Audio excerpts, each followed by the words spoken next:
마태복음 16장 5절에서 12절까지 보겠습니다.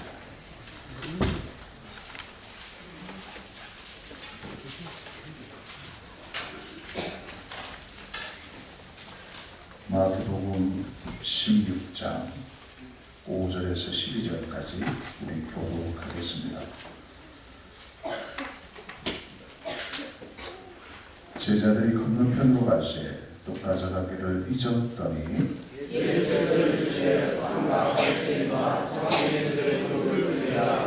제자들이 서로 논의하여 이르되 우리가 떡을 가져오지 아니하였도다 하거늘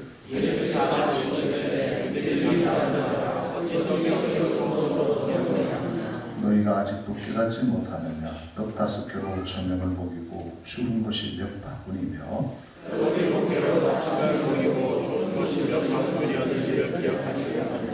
어찌 내 말한 것이 떡에 관함이 아닌 줄을 깨닫지 못하느냐 오직 바리새인과 사두개인들의 누룩을 주의하라 하시니 그래서 제자들이 떡에 누룩이 아니요 바리새인과 사두개인들의 교훈을 삼가라고 말씀하신 줄을 깨달았다. 아멘.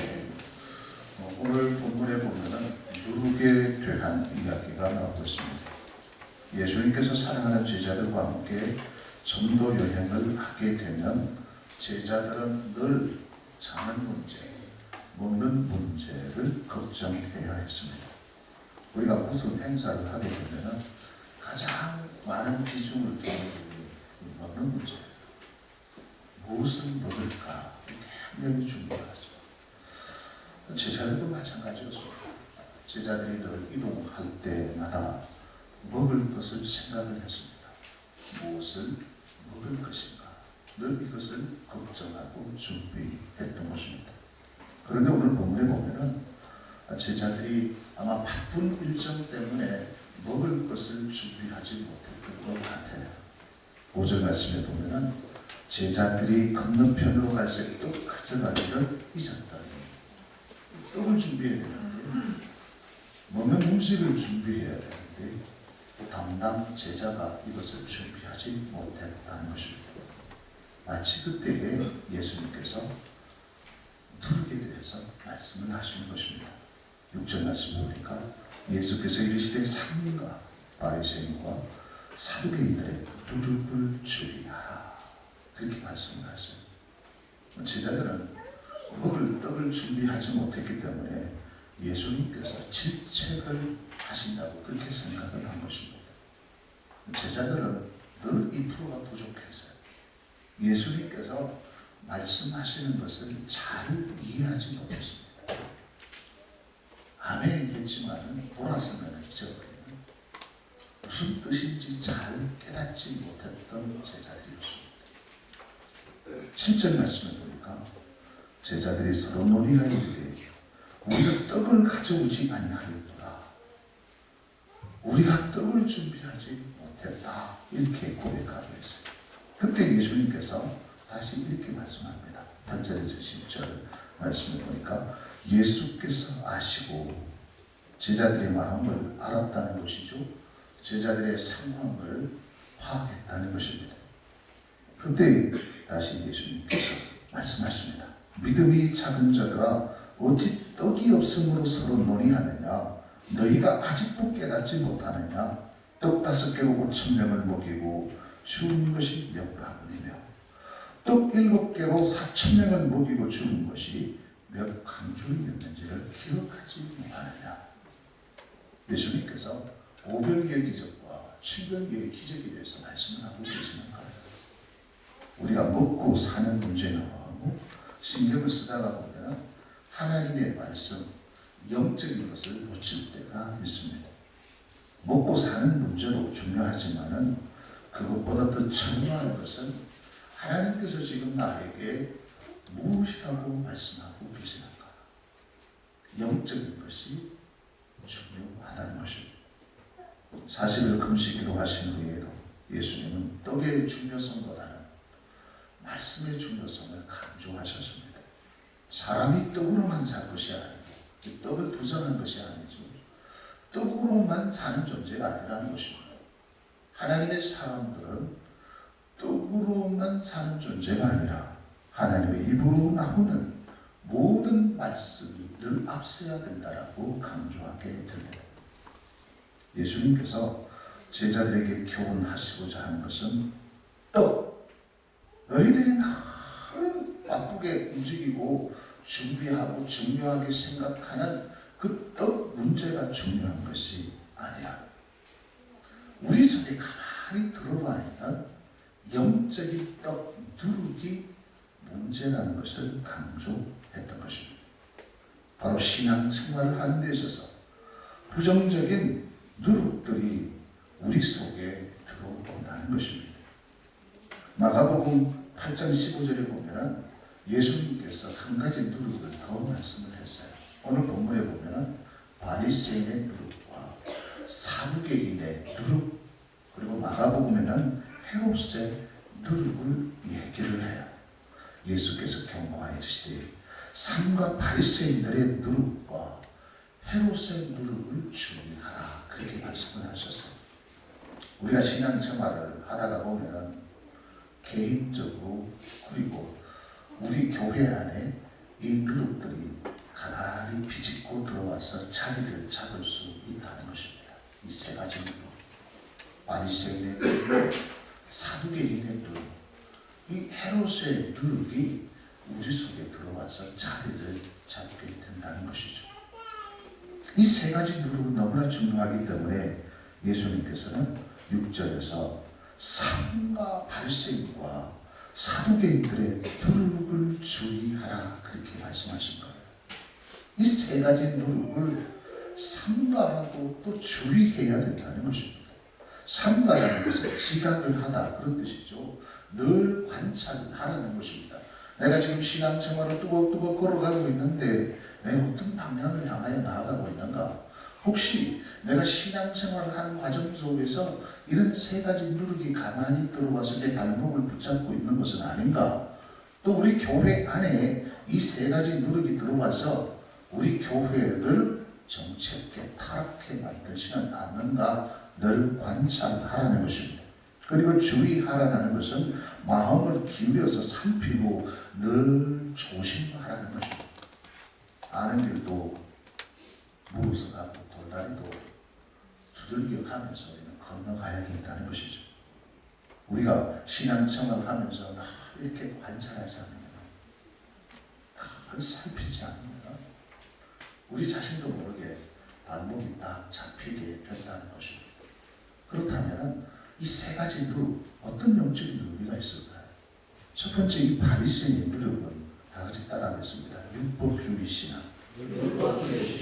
더 큰 소리로 옆 사람 얼굴을 쳐다보면서, 입을 쳐다보면서, 아래를 쳐다보면서 율법주의 신앙, 이렇게 얘기합니다.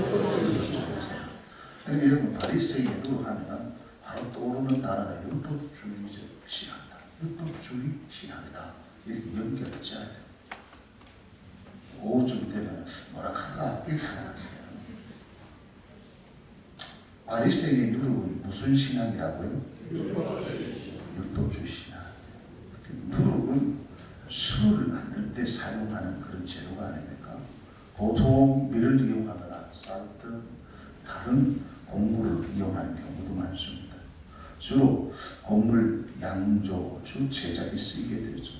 어떤 분쇄한 밀이나 쌀, 밀 등을 반죽해서 모양을 만들고 적당한 온도에 숙성시켜서 만들게 됩니다.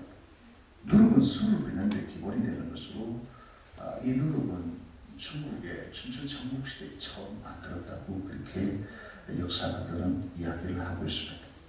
누룩이 들어가야만이 발효가 되어서 변화되는 것입니다.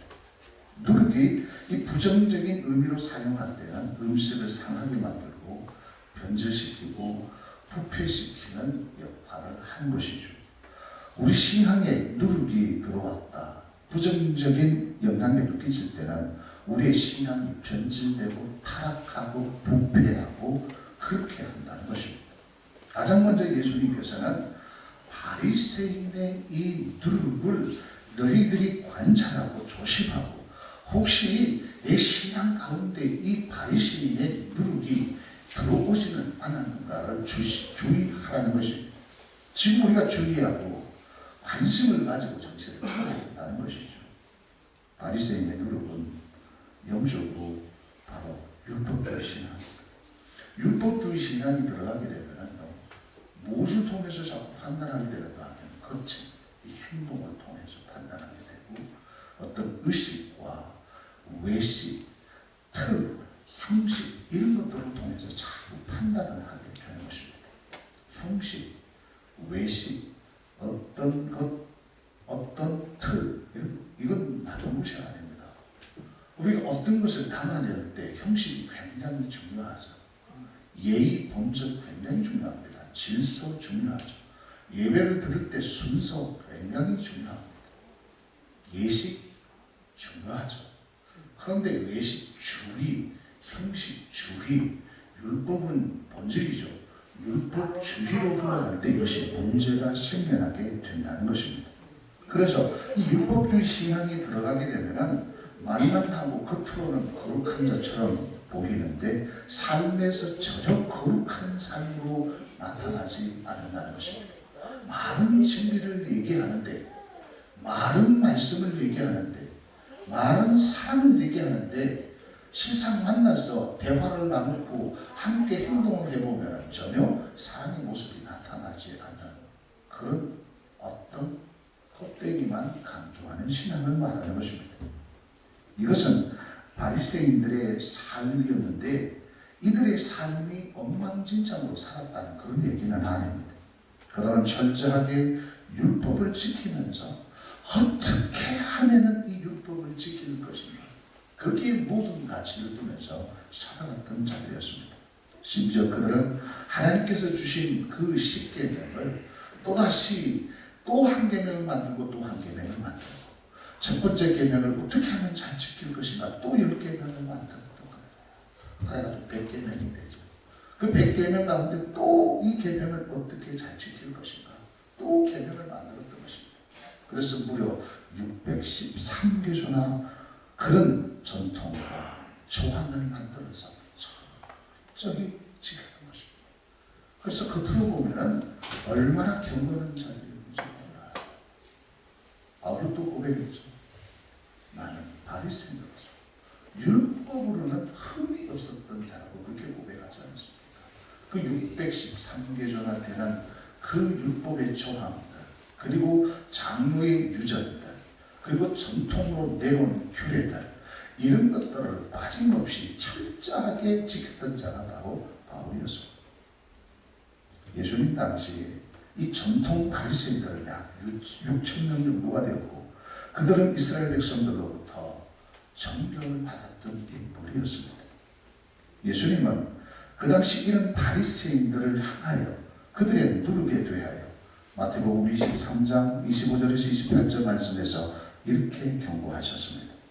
화 있을 진저 외식하는 서기관들과 바리새인들이여 장과 대접의 곁은 깨끗이 하되 그 안에는 탐욕과 방탕으로 가득하게 하는도다.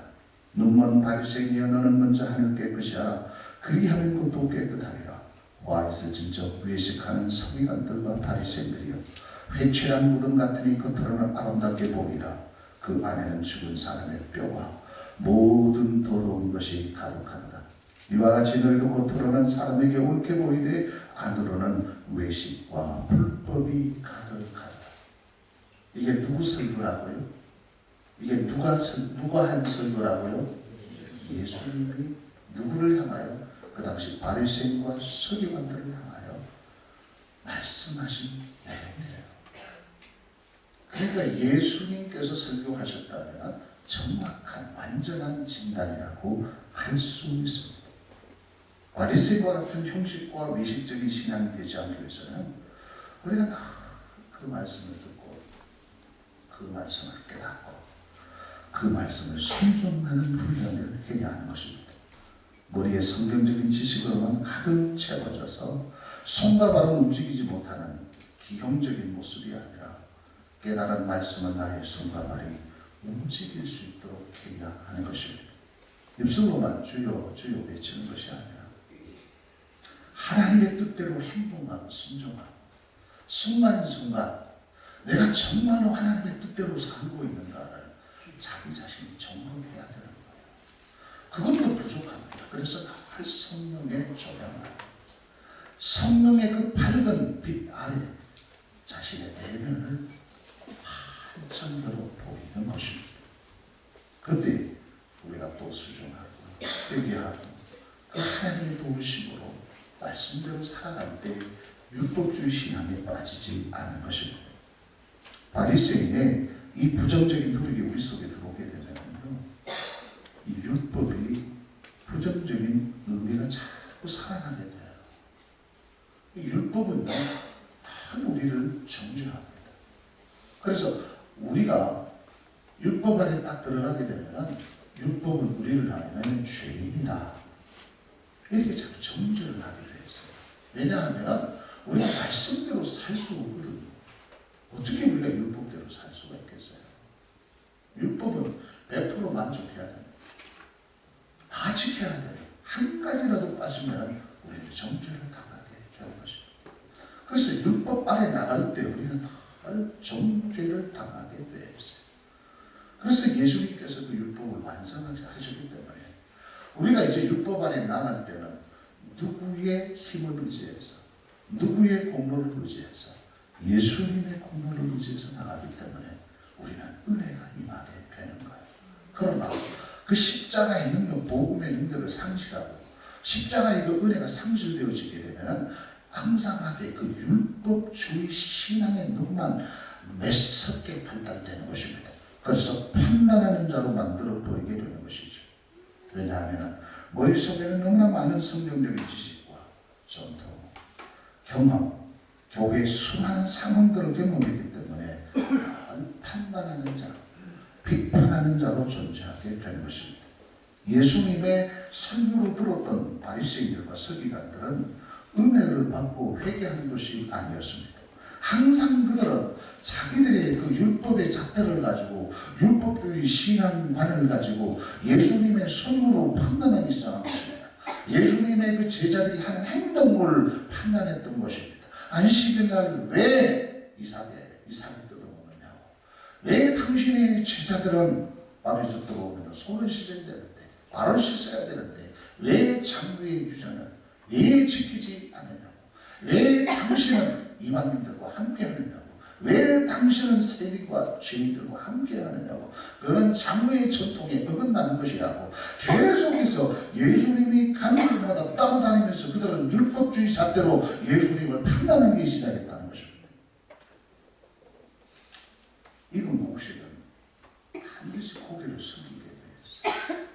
신앙이 우리 속에 들어오기 시작하면 예수의 생명이 들어옵니다. 예수의 생명이 들어온다는 것은 성령이 우리 속에 들어온다는 거예요. 성령이 우리 속에 들어왔다는 것은 성령이 나의 옛자가 지배한다는 것을 말하는 것입니다.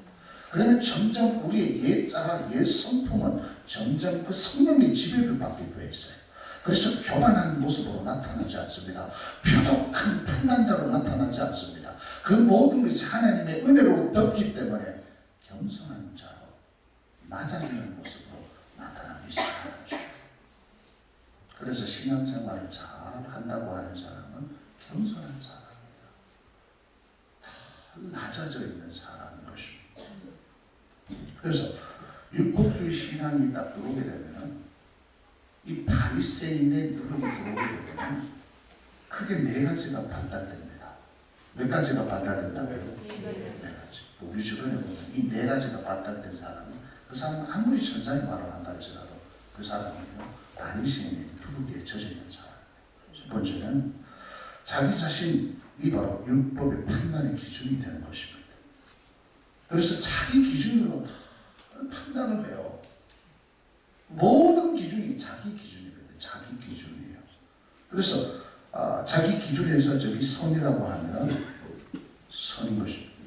자기 기준에서 저기 악이라고 생각하면 악인 거예요. 그리고 항상 자기 자신을요, 선한 사람이고 신앙생활을 잘하고, 나는 지금 당장 죽어도 천국에 갈 수 있으며, 나는 천국에 가면 하나님으로부터 놀라운 상을 받을 것이다. 바로 자기 기준에서 신앙생활을 하는 거예요. 우리의 신앙의 기준은 자기 기준이 아닙니다. 말씀의 기준으로 살아가야 되는 것이죠. 그래서 자신의 판단에 기준을 두게 되어 있어요. 이게 바로 율법주의적 신앙생활의 대표적인 모습이라고 할 수 있습니다. 이런 사람의 특징은요, 자기 스스로가 하나님의 뜻을 만들어 놓아요. 그래서 이것이 하나님의 뜻이구나 이렇게 자기가 결정하면 그것이 하나님의 뜻이라고 생각이 되어지는 것입니다. 사람의 유전을 만들어서 하나님의 계명을 어기게 된다는 것이 좀 무서운 행위.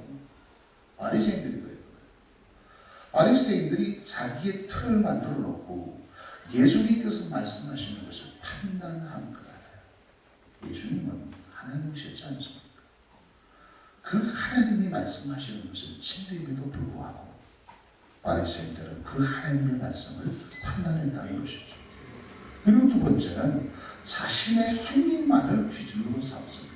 바리새인과 서기관은 마음의 중심을 꿰뚫어 보시는 하나님을 잊은 채 기계적으로 하나님을 섬기는 사람이었어요. 겉으로는 하나님을 사랑하고 섬기고 찬양하는 것 같으나 속마음은 하나님이 없는 사람과 같은 마음을 가지고 있었던 것입니다. 그들은 율법의 정신에는 관심이 없고 자신의 행위만을 기준으로 삼는 거예요. 야, 내가 그래도 오늘 금식을 했지. 내가 오늘 성경을 봤지. 내가 이렇게 구제를 했지. 그러니까 자기 행동을 통해서 자기 만족을 느끼는 거예요. 야, 내가 참 대단한 사람이야. 내가 오늘 이렇게 오랫동안 기도를 해서 내가 이렇게 많은 전도를 해서 자기 행위를 통해서 자꾸 거기서 카타르시즘을 느껴요. 거기서 쾌락, 기쁨을 느끼는 것입니다. 야, 내가 정말 대단하다. 그래서 바리새인들은 시장 어귀에 서서 기도하기를 즐겨요.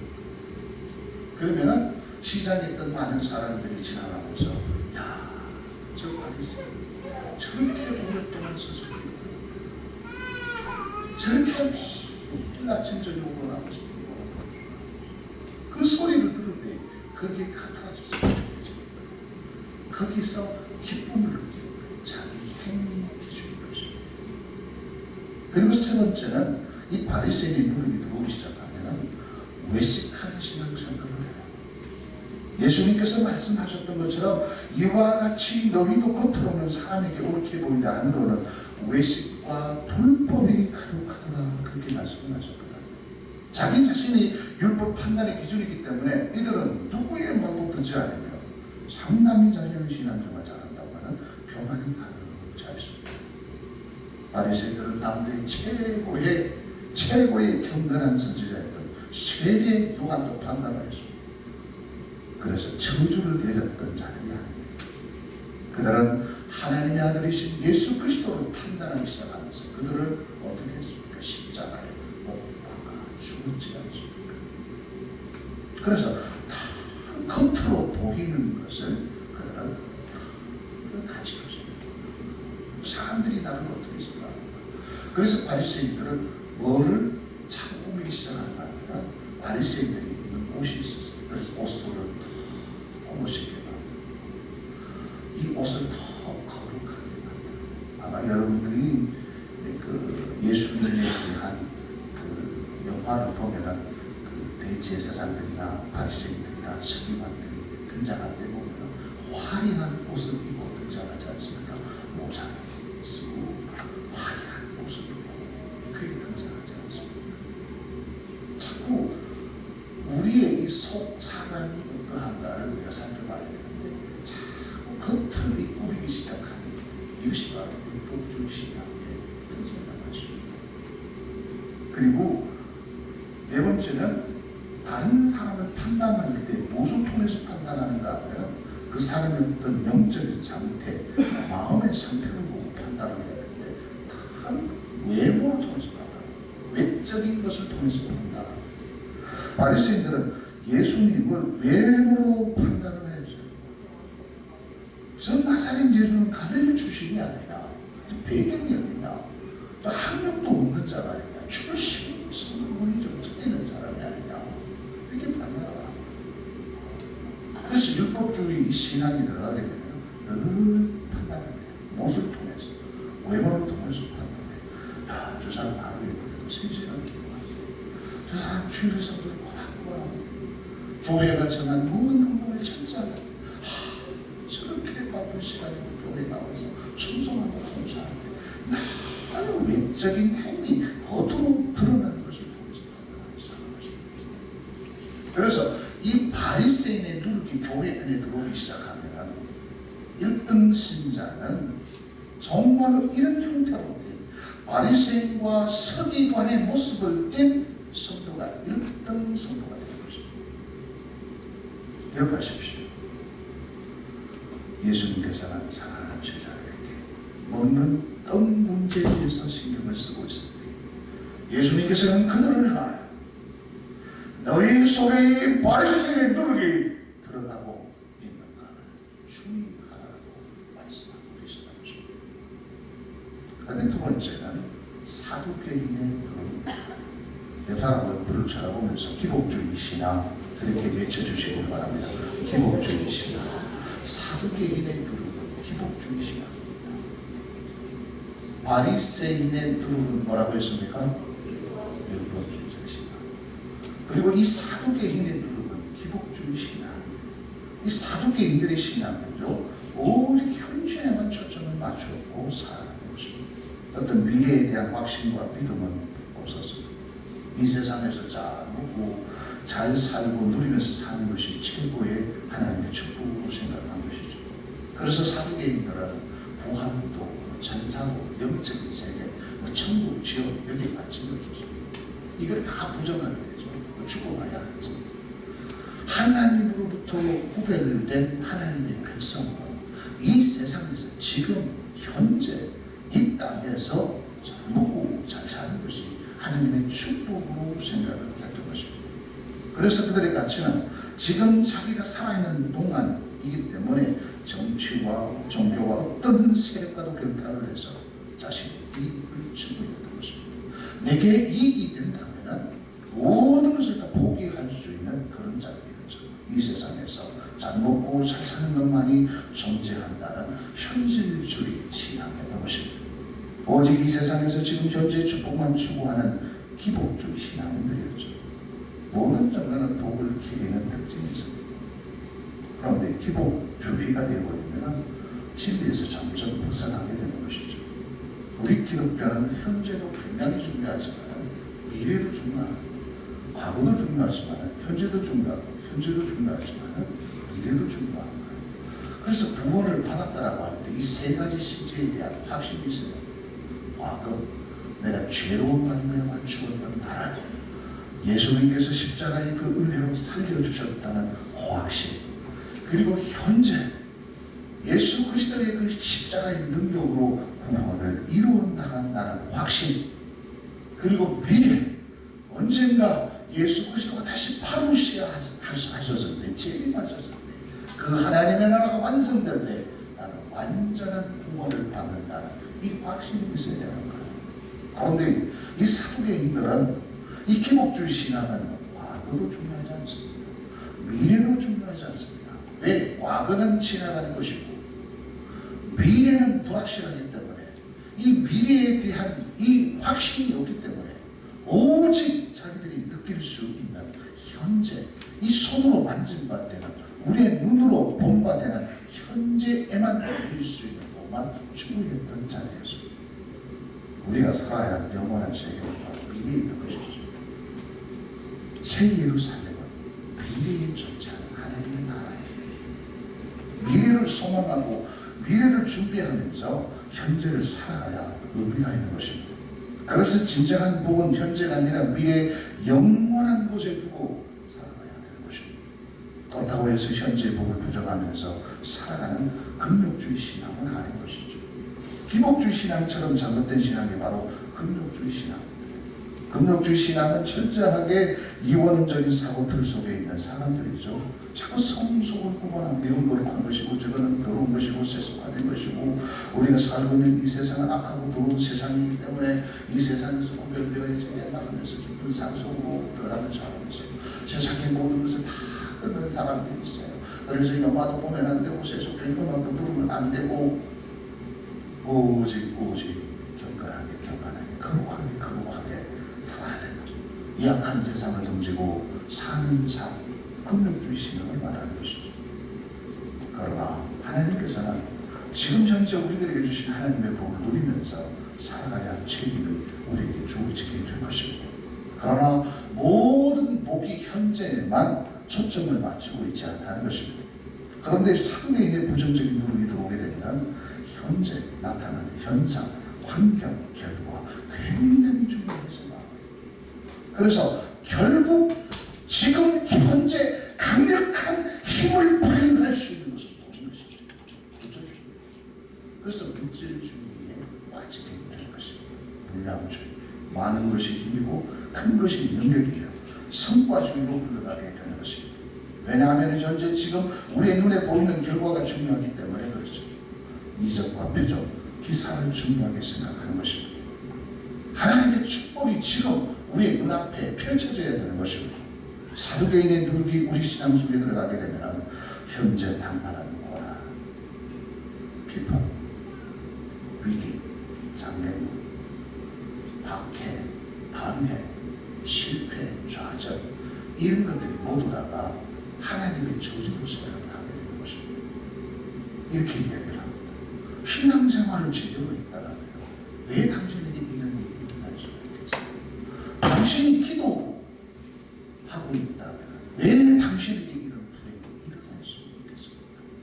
하나님은 전능하신 분이시고 하나님께서는 우리에게 평강을 주시는 분이시고 하나님은 우리를 잘 되게 하시는 분인데 당신은 왜 그렇게 살아가고 있어요? 현재 당신은 왜 그런 모습으로 살아가고 있어요? 이것은 하나님께서 당신을 저주하신 것입니다. 하나님께서 당신을 징계하신 것입니다. 신앙생활을 제대로 한다면 여러분 가정이 잘 되는 것입니다. 신앙생활을 제대로 한다면 당신이 하는 사업은 잘 되게 되어 있습니다. 이렇게 말을 한다는 것이죠. 정말로 그럴까요? 그건 50%는 맞는 것입니다. 우리가 신앙생활을 잘 한다고 해서 모든 것이 잘 풀려지는 것은 아닙니다.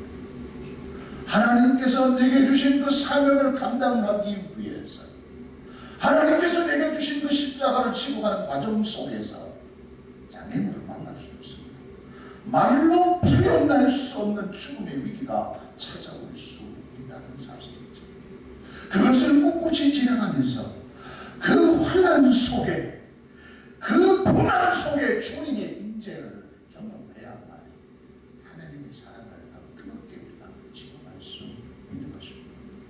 그래서 기복주의 신앙이 들어가게 되면 이 비밀, 하나님께서 우리에게 주신 고난을 통해서 우리에게 주신 위대한 축복을 깨닫지 못하는 것입니다. 그리고 기독교 2000년 역사 가운데 수많은 우리의 믿음의 선배들이 십자가를 위해서 죽은 순교의 그 찬란한 영광스러운 장면을 이해할 수 없다는 것입니다. 믿음의 선배들은 현재의 축복만을 손에 붙잡지 않았던 것입니다.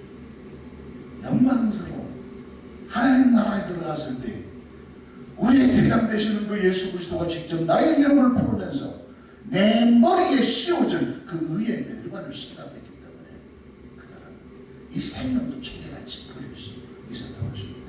그러나 이 사두개인의 누룩이 들어오기 시작하면 이 비밀, 이 복음의 비밀을 깨닫지 못하게 된다는 것입니다. 그러나 이 사두개인의 누룩이 들어오게 되면 현재 복음을 위해서 종교적인 결정이 나타나기 시작합니다.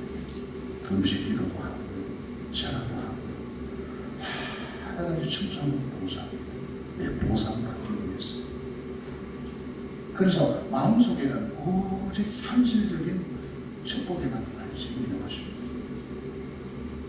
그래서 기복주의 신앙이라는 것은 나를 위해서 신이 존재해야 내가 필요할 때 그 신이 언제든지 나를 도와주어야 한다는 신앙입니다.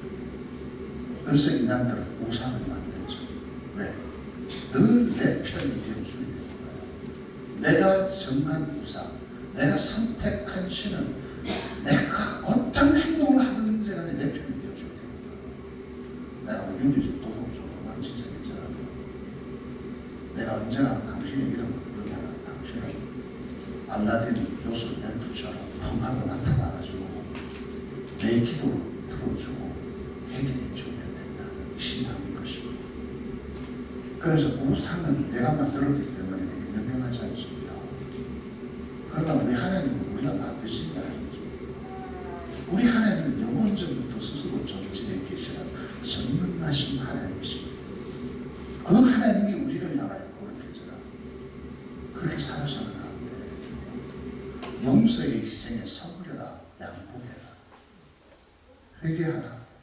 그렇게 살면은 너는 망하게 돼 있어. 하나님께서 그렇게 말씀하시는 거예요.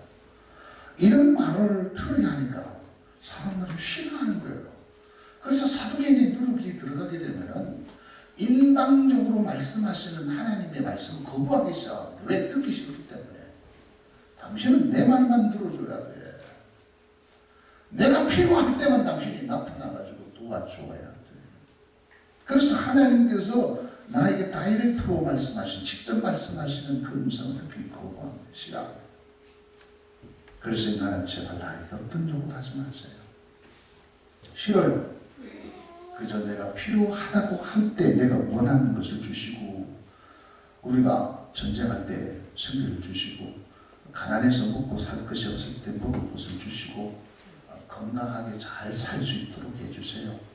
내가 다니는 우리 세원학교에 많은 사람들이 몰려와서 공부도 많이 하고 건물도 좀 크게 멋있게 짓도록 만들어주고, 우리가 하는 사업 잘 되게 해주셔서 물질적으로 좀 얼어먹도록 해주세요. 펑펑 나눠주는 것이 좋지 않습니까, 하나님? 그리고 우리 자녀들 좀 지혜와 이런 명철을 좀 주셔가지고 시험 칠 때마다 팍팍 합격하게 해주시고, 또 취직도 잘 되게 해주시고, 또 내가 하는 이 사업 하나님 환경에 문을 열어주시고 사람들을 만나게 해주셔서 잘 되게 해주세요. 그 이상 나에게 뭐 헌신하라 이런 거 요구하지 마세요.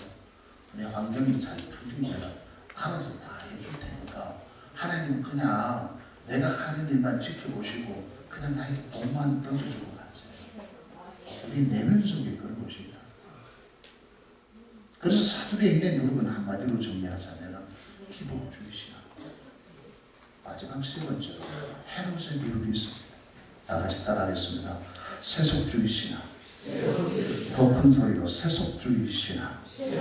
마가복음 8장 15절 말씀을 보면 예수께서 경고하여 이르시되 삼가 바리새인들의 누룩과 헤롯의 누룩을 줄이하라 하시니, 헤롯의 누룩에 대해서 말씀을 합니다. 헤롯은 사실요 이스라엘 사람이 아닌 이방인이었습니다. 그는 에돔 사람이었어요. 이스라엘 땅에는 유대인들 가운데 섞여서 살아가는 이방인들이 있었습니다. 겉으로는 유대인들처럼 보였어요. 이스라엘 백성들처럼 보였어요. 그러나 혈통적으로는 유대인이 아닌 그런 이방인들이 있었습니다. 이들은 저 헤롯을 옹호하면서 늘 친로마였어요. 전통 유대주의를 반대했던 자들이었죠. 그래서 그들은 그 이스라엘 백성들 틈 사이에서 살아나기 위해서는 오직 뭐가 있어야 돼요? 권력의 힘을 가지고 있어야 했던 것입니다. 그래서 헤롯의 누룩은 철저하게 세속주의 신앙만을 말하는 것입니다. 겉으로는 그리스도인들처럼 보였을지 모르지만 세상에 나오면 세상 사람과 똑같은 모습으로 살아가는 것입니다. 세상 사람과 거의 구분이 되지 않습니다. 늘 세상과 타협해버리는 신앙이죠. 우리가 신앙이 들어가게 되면 쉽게 세상과 타협할 수가 없습니다. 왜냐하면 내 속에 다른 성령이 들어와 있기 때문에 그래요. 전에는 예수 믿기 이전에 쉽게 타협을 했는데 우리 속에 진리, 예수의 영, 십자가의 그 능력, 말씀의 그 능력이 우리 뼛속까지 들어오기 시작하면 사상이 바뀌어지고 내 생각이 바뀌어지기 시작하는 것입니다. 그래서 쉽게 타협이 되지 않는 거예요. 그러나 이 헤롯의 누룩이 들어오기 시작하면 이것은요, 거룩이라는 자체가 사라질 거예요. 그래서 세상에 통하는 논리가 교회에서 통하는 거예요. 세상에 힘 있는 사람이 교회 안에서 힘을 발휘하게 되는 거예요. 그래서 이 헤롯의 누룩이 우리 속에 들어오기 시작하면 갈등이 없습니다. 갈등 자체가 사라져요. 그래서 세상 속에서 술도 한잔 마시고 똑같이 세상 사람들처럼 그렇게 살아가는 거죠. 겉으로는 그리스도인이지만 그리스도인이 아닌 사람. 교회는 다니고 있지만은 하나님을 믿지 않는 사람. 천국도 지옥도 믿지 않습니다. 가봐야 알지. 그렇게 얘기하죠. 사실 이 세속주의가 19세기 유럽의 그 신학자들 속에 들어갔어요. 유행처럼 번지기 시작했습니다. 그러니까 19세기 이전까지는 사람들은 모든 것이 하나님으로부터 시작된다고 생각합니다. 그런데 사람들의 사고가 하나님을 한번 부정을 해보자. 하나님을 한번 제외시켜보자. 그 대표적인 철학자가 칸트입니다. 이성주의입니다. 그러니까 하나님 존재 자체를 일단 배제시켜놓고 우리 인간의 능력으로도 얼마든지 유토피아를 만들 수 있지 않을까. 그래서 순수 이성 비판을 해보기 시작하는 거예요. 우리 인간이 진짜 정말 능력이 없나? 하나님의 그 어떤 속박 속에 들어가야 되는가? 인간 스스로는 어떻게 할 수 없냐? 거기서부터 서서히 하나님 중심의 신앙, 인간 중심 신앙으로 바뀌기 시작한 것입니다. 인간의 능력으로 얼마든지 교회를 공식할 수 있다. 인간의 능력을 통해서도 얼마든지 하나님을 계시할 수 있다. 이게 바로 오늘 이 시대까지 진행되고 있는 것입니다. 하나님 없이도 얼마든지 부흥시킬 수 있어요. 하나님의 역사 없이도 얼마든지 큰 건물을 만들 수 있어요. 세상의 경영 기법을 통해서 인간의 기발한 아이디어를 통해서도 얼마든지 할 수 있습니다. 이것을 가지고 세속주의 신앙관이라고 말할 수 있다는 것입니다. 로마서 12장 2절 말씀에 너희는 이 세대를 본받지 말고 오직 마음을 새롭게 함으로 변화를 받아 하나님의 선하시고 기뻐하시고 온전하신 뜻이 무엇인지 분별하도록 하라. 로마서 13장 11절에서 14절 말씀에 보면 또한 너희가 이 시기를 알거니와 자다가 깰 때가 벌써 되었으니 이는 이제 우리의 구원이 처음 믿을 때보다 가까웠으며 밤이 깊고 낮이 가까웠으니 그러므로 우리가 어둠에 이를 벗어버리고 빛에 가보리죠. 낮에와 같이 단장히 행하고 방탕하거나 술 취하지 말며 음란하거나 호색하지 말며 다투거나 시기하지 말고 오직 주 예수 그리스도로 믿고 정욕을 위하여 육신의 일을 통하지 말라. 할렐루야. 하나님의 성도가 이 세 가지 누룩을 주의하시기를 바랍니다. 형식과 외식주의 신앙, 율법주의 신앙인 바리새인의 누룩입니다. 기복주의 신앙, 오직 현실 축복에만 관심을 가지고 있는 이 사두개인의 누룩입니다. 그리고 세상을 너무나 쉽게 타협해버리는 세속주의 신앙, 이 헤롯의 누룩을 조심하시고 주의하고 살피면서 하나님이 원하시는 예수의 누룩이 여러분 속에 우리 서약교회 넘쳐나기를 예수 그리스도의 이름으로 축복합니다. 하나님 아버지, 오늘 우리에게 들려주신 이 말씀을 가슴 깊이 새기게 하옵소서. 나 자신도 모르게 내 속에 바리새인의 누룩, 사두개인의 누룩, 이 헤롯의 누룩이 들어와서 이상한 그런 형태의 기형적인 신앙의 모습으로 신앙생활을 하고 있는 것은 아닌지 일주일하고 살피며 예수의 누룩이 우리 속에 들어와 하나님이 원하시는 그런 기뻐하시는 삶을 살아가는 우리들이 되게 해 주시옵소서. 예수 그리스도의 이름으로 기도하옵나이다. 아멘.